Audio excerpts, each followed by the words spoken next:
On continue, mon cher Philippe, dans le remplacement mémoriel.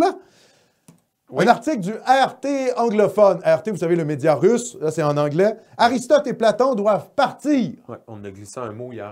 D'ailleurs, je vous renvoie à l'excellente capsule de Culture et Société qui s'intitulait « Hystérie décoloniale ». Hystérie décoloniale, c'était très bon. Ça fait suite un peu...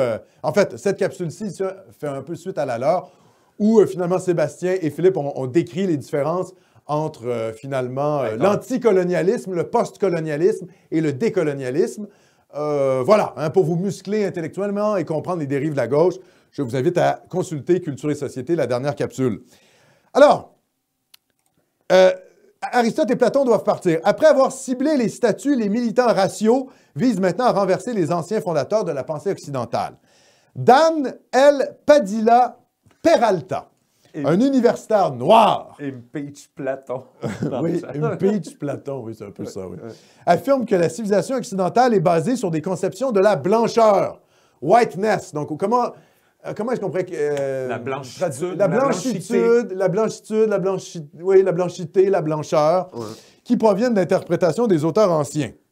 Récemment, certains classicistes ont lié leur propre discipline au nationalisme blanc. Ça va les dingues? Voulant disculper leur discipline du prétendu racisme.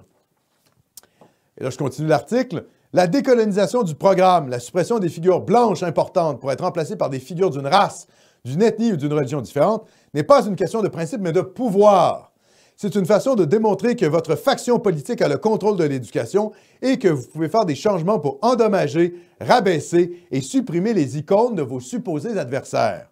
C'est tactique et cynique. Il est fait pour démoraliser et diviser. Il ne s'agit pas d'empathie pour les plus vulnérables, mais d'expression sans contrainte des émotions les plus laides, celles que les auteurs de l'Antiquité nous ont avertis de modérer. Moi, je crois totalement à ça. C'est-à-dire qu'on est face à une guerre démographique à l'intérieur de l'université, et comme l'Occident est de moins en moins blanc, à cause de l'immigration massive, bien finalement, les intellectuels racisés sentent qu'ils ont le haut du pavé, surtout après Black Lives Matter, et veulent finalement imposer leur thématique anti-blanche, hein, leur espèce de racisme anti-blanc, sur le reste des sciences sociales. Donc, évacuer Platon et Aristote, et finalement Descartes, et Kant, finalement Montesquieu, bon, toute la philosophie occidentale va finalement être passée à la trappe, finalement. Il va rester quoi? Je sais pas, peux-tu me citer un philosophe africain, mon cher Philippe? Non. Oui, ben... Africain? Arabe. Arabe, oui. Mais bon... La falsafa arabe. Afrique? Afrique noire, là, on parle d'Afrique noire. C'est quoi, là, Saint-Augustin est né, en... Voilà, c'est un berbère. Oui, voilà. Ça compte pas. Oui, Algérie, je crois. C'est ça, c'est l'Afrique blanche. Oui, exactement. Oui, c'est l'Afrique au sens continental, mais c'est pas un noir. Comment il s'appelle, les obscurantistes qui disent que l'Égypte était noire? Oui. Chosbin. Oui, Cheikh Anta Diop. Oui, c'est ça. Ça, c'est l'historien, là. Mon Dieu, oui, ça, c'est... Oui, bien c'est ça. Bon, on est un peu là-dedans. C'est des vieilles thèses des années 70, je pense, qui sont remises au goût du jour. Et là, c'est l'épuration ethnique de la philosophie. Mais je vous le dis, hein, si vous dégagez tous les Blancs de la philosophie, il ne restera pas grand monde, les amis. Il ne restera pas beaucoup de monde. 2, 3 philosophes arabes et encore. Pas beaucoup de monde.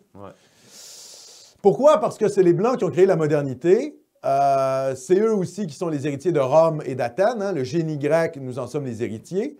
La civilisation islamique a refusé de prendre le flambeau de la philosophie grecque au Moyen Âge. Et donc, c'est nous qui sommes héritiers, finalement, de la civilisation, je dirais même avec un grand C. Alors, il y a des traditions philosophiques orientales, mais qui sont, disons, beaucoup moins riches, on va dire ça comme ça.